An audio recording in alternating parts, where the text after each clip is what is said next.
40s hii lugha ya Kisuba ilienda hivyo vile zetu walikuwa alizaeleza. Hata saa hii hiyo lugha ikirudi tutafurahia kabisa. Tunataka irudi. Tunataka mtusaidie because this one is na sisi tunaona vizuri. Yes. Ikirudi msiongee kitu ya wenyewe yenye mumeiba, sijui ni kuiba ama ni kuomba ama kulazimishwa na viboko. Hata unajua wazee wale wa Muhuru Bay waliniambia ya kwamba because of the national foundation mama moja niliambia walisema kitu wajaluo wanafanya haikuwa mchezo. Hii assimilation haikuwa mchezo. Walifanya kazi. Na hata kuna wale walikuwa wanafanya circumcision, watu wanatoka Sudan. Walikuwa na circumcise watu wao. Wale walikuja wawili.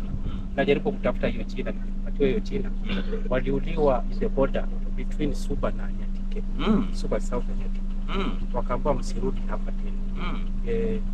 So haikuwa ati assimilation. Na hata leo haikuwa hata Raila akisikia kwamba inajaribu kurudishwa.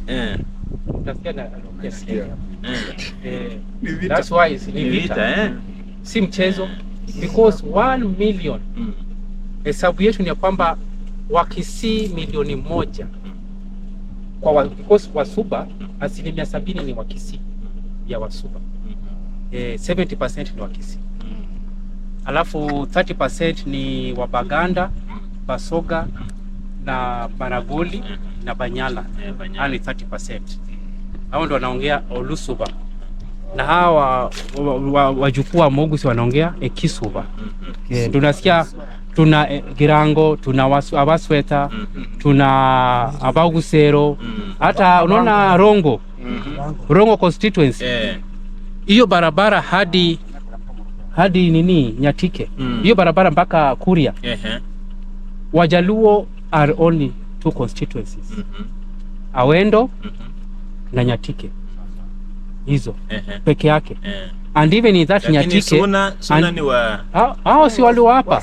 Suna si walitoka hapa, hao ndio wa Kisii. Suna ni wa Kisii. Hapo utasikia ukienda utasikia Abasweta, utasikia Abagirango, utasikia wanasema zote hizo si ziko 5 clans. Zote ziko huko. So the kabila ambao ilipigwa na Wajaluo ni wa Kisii.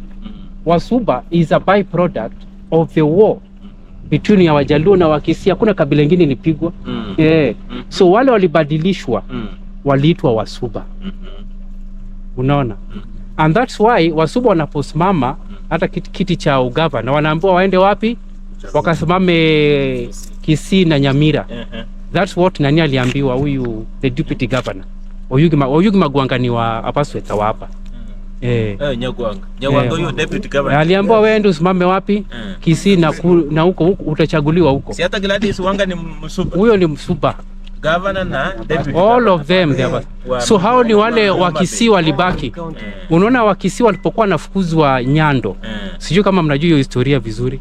Walipokuwa nafukuzwa Nyando na Wajaluo, the Jokajok. Walipokuwa nafukuzwa na Jokajok, wengine walibaki. Wakisii wengine walibaki, kuna wale walikuwa wazee na kuna wale walikuwa wagonjwa na kuna wale vijana. Sasa kuna wale vijana waliambiwa take care of the sick na kuna wale wasichana pia waliambiwa, na pia kuna wale hawakujua wengine wameshaenda Nyamira na Kisii. Kuna wale walibaki. So ukienda Nyando uende Muhoroni,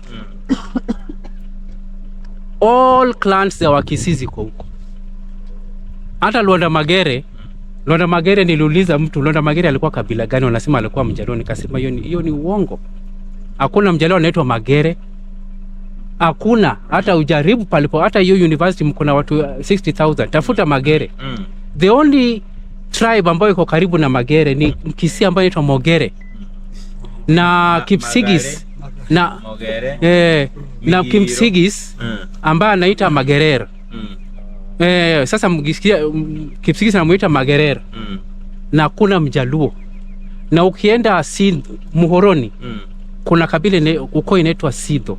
Hao wanasema wazi, hao sisi ni Wakisii. Hao na the majority ni Muhoroni. Na hapo ndio Londa Magere alitoka.